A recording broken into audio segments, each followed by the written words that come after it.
Meeting ಆದ್ಮೇಲೆ ನಾನು review ಮಾಡ್ತೀನಲ್ಲ. ರಾಜ್ಯದೇನಿಲ್ಲ, ಕಳೆದ ವರ್ಷ ಬರಗಾಲ ಇತ್ತು, ನಮಗೆ ರಿಸರ್ವ್ ನೀರೇ ಇರಲಿಲ್ಲ. ಆಗಲೂ ಸಮೇತ ನಾವು ಯಾವುದು ಇದನ್ನ ಪವರ್ ಕಟ್ ಮಾಡಲಿಲ್ಲ.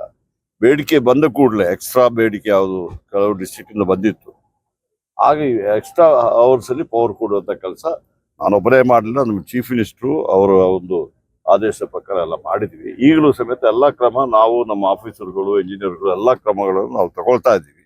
ಇದೊಂದು ಬಿಟ್ರೆ ಪರಿಸ್ಥಿತಿಗೆ ಅನುಸಾರವಾಗಿ ನಾವು ಅದನ್ನ ಎದುರಿಸ್ತೀವಿ. ಈಗ ನಾನು ನಿಮ್ಗೆ ಹೇಳಿದಿಲ್ಲ, ಕಳೆದ ವರ್ಷನೇ ಲೋಡ್ ಶೆಡ್ಡಿಂಗ್ ಮಾಡಲಿಲ್ಲ. ಈ ವರ್ಷನೂ ಡಿಮಾಂಡ್ ಜಾಸ್ತಿ ಆಗ್ತಾ ಇದೆ. ಈಗಾಗಲೇ ಸುಮಾರು 16-17 ಸಾವಿರ ಮೆಗಾವಾಟ್ ಬರ್ತಾ ಇದೆ.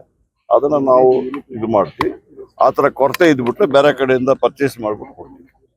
ಈ ವಿಡಿಯೋ ನಿಮಗೆ ಇಷ್ಟವಾದಲ್ಲಿ ಲೈಕ್ ಮಾಡಿ, ಶೇರ್ ಮಾಡಿ, ಸಬ್ಸ್ಕ್ರೈಬ್ ಮಾಡಿ.